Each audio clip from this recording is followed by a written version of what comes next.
Hello and welcome to NDTV Profit. You're watching IPO Adda, and today we're discussing the IPO announcement that is coming in from Aadhar Housing Finance. Of course, it's a affordable housing finance company. It's been around for a very long time, and I have with me Mr. Rishi Anand, the MD and CEO of the company. Mr. Anand, welcome to this conversation. I just wanted to give you a chance to tell us a little bit about the IPO, why you're coming to the market, and what you intend to do.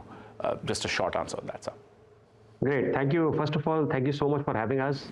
In terms of the IPO, we are looking at 3,000 crore of IPO, out of which 1,000 crore is primary, and offer for sale is 2,000 crores. In terms of price band, we are looking at a 300 to 315 price band. In terms of timelines, we are opening the issue on 8th of May, and closing will be on 10th of May. And probable listing is on the 15th of May. 7th, sorry, my mistake. 7th is the opening of the anchor book. 7th is the opening of the anchor book. That's a brief on the IPO. Got it, sir. I want to tackle the first question first with respect to the amount that you outlined, 3,000 odd crore. When this discussion was happening last year, the number was close to 5,000 crore. That has been brought down to 3,000 primarily because the selling shareholders, which is the promoter of the company, Blackstone, is not looking to sell as much as what it was talking about earlier. Can you just tell us about what went behind this decision? I think, the answer lies in your question itself. The primary intake remains more or less the same. We were talking about 1,000 to 1,200 crores earlier. We are talking about similar numbers now. It's now, not to be precise, it is 1,000 crores primary, which is going to be used towards expansion strategy of the company. As far as the offer for sale goes, earlier it was 4,000 crores. Now we are talking about 2,000 crores. I think it is more to do with more external market factors and the way the promoters view the current situation. Management obviously would not have too much to comment on, why it has dropped. Okay. Let me also get in some answers with regard to where the business stands as of 31st of December, which is the numbers that you have disclosed in on your RHP. First and foremost, on the profitability side, you are a fairly highly profitable housing finance company out there in the market. Can you tell us a little bit about the operating environment that you have been functioning in over the last 2 or 3 years since COVID? So I would say, since you use the word COVID, I think post-COVID, the market has been very, very dynamic. While there were fears, immediately post-COVID, there were fears of the market shrinking down, but I think it is industry-wide phenomena when it comes to low-income housing. Yeah. We've all together seen a thrust in demand. I think it is also to do with the kind of segment that we operate, the kind of sentiment that this segment operates in. Everybody post-COVID, I think, has at least the segment that I operate in, wants to have a own house to secure their family for a future perspective. There has been thrust and demand from all kind of loans that we do. We do resale loans, we do self-construction loans. So I think the demand has equally moved across the product portfolio. So I would in nutshell say the market has been very dynamic, and when we interact with our peer groups, I think this is a similar feeling that we have across the industry. Which is an excellent sign when it comes to, especially the segment that we are dealing in. It's a great sign that the market has been very, very dynamic. Okay. The other question that I had was with regard to the general expectation, which you mentioned earlier, that it was expected that the market would shrink as the after effects of COVID sort of play themselves out, but it hasn't really played out the way the expectations were laid out earlier. I wanted to understand from you, what are some of the factors that are helping your borrower base to sort of continue pushing on that demand for housing? Right. So as I mentioned, one is obviously the sentiments of the segment that you are dealing with that gave a thrust. More importantly, I think it was also a lot of initiatives by the government of India, as simple as passing on subsidy to the end home user.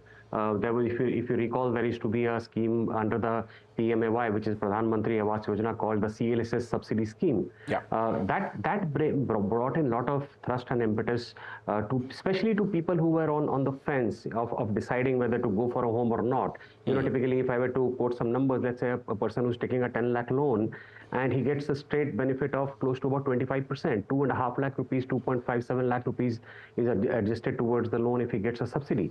So I think those people who were lying on the fence moved towards taking a decision on the positive side of moving. So PMAY subsidy played a very important role. Then there are multiple initiatives like tax SOPs, RERA, SURFACE. So there are multiple things that happened, which has overall, in the scheme of things, created this demand. Okay. Coming to your capital adequacy ratio, now that's close to 40 odd percent, and it's remained in the 42% range for a while for you. In terms of runway for growth, there's plenty and more. What does this 1,000 crore of primary issuance do for the balance sheet? So the way we look at this is we are precisely now 39% as of December. The way we look at it, that we would want to come to the market only once in the next 4 or 5 years kind of time frame. In terms of strategy, we are looking at expanding our network into deeper locations.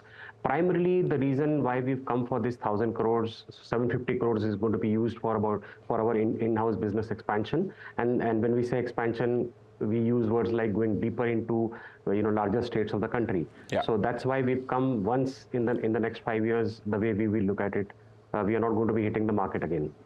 Understood. At about 487 branches, I just wanted to get a sense as to how the distribution strategy is playing out. You mentioned you want to get into the bigger states a little deeper. Try and tell us about how that is going to play out. See, the way it is, we've been a 15-year-old company, and when it comes to our distribution strategy, that is one of the most significant part of our business, one of the most strongest, I would say, levers that we have. Today, as we stand, 20 states and union territory, hardly any more state to expand. The only locations that we are not there is Jammu and Kashmir and Northeast. And for I would say in the near future, I don't think we are going to be venturing out in these locations. Okay. But given the kind of segment we deal with, it is very important that you reach out to that customer. That has been the philosophy of this company from since inception, since 2010. Because this segment does not come to you. They don't know avenues of securing a home loan when I'm talking about tier 3, tier 4 kind of locations. Sure. So very important for people like us to reach out to these customers. That's where our strategy of a very large distribution, 487 branches as we stand today in about 20 states. And obviously, we don't have any more state to expand, but we will definitely be going deeper into states that we understand at the back of our hand. Our birth state, for example, Uttar Pradesh, we are about 64 branches there. We can go deep, states like Rajasthan, Maharashtra, Gujarat. These are states of high potential when you go to tier 3, tier 4 kind of locations. So our strategies are going to be around this philosophy. Understood. Looking at the way that your average yield on that loan book, close to about 14%, while your cost of borrowing has remained under 8%. It went up from about 7 to 7.6. But considering the dynamic that we're operating in right now, the broader business environment, cost of capital is not likely to go up beyond this level. Do you think that your margin of 6% plus that is likely to continue for or the spread actually that is likely to continue for a very long time? So we've, as an organization, typically, the way we've operated is in the spread of anywhere ranging between 5.5 to 6%. To be precise, an average of 5.7%. Will there be an increase in our cost? We basically, most of our borrowing is on an annual risk basis.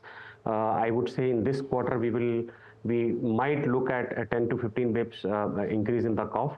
But you're right, we will, comfortably, we've been always in 5.5 to 5.7 kind of spreads, and that's the sweet spot we want to be in.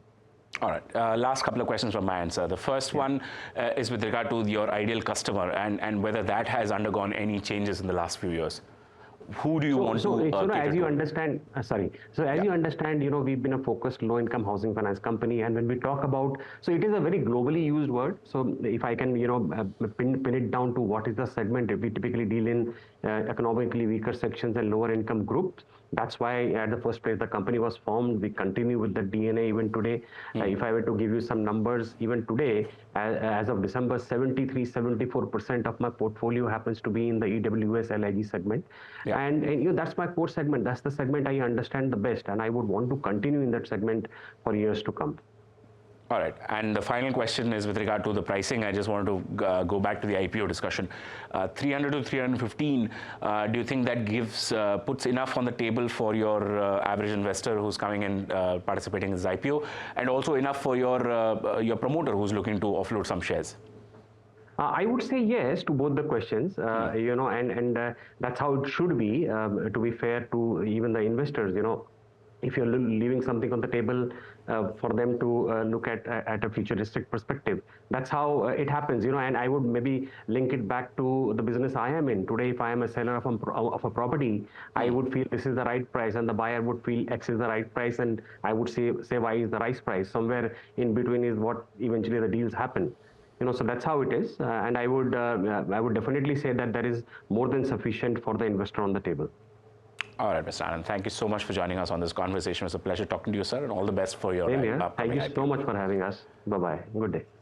All right, so that was the management for Aadhar Housing Finance. As he said, the IPO opens on the 8th of May and closes on the 10th. Price band is 300 to 315. The company is looking to raise about 3,000 crore through this IPO. Stay tuned to NDTV Profit and continue watching what's coming up.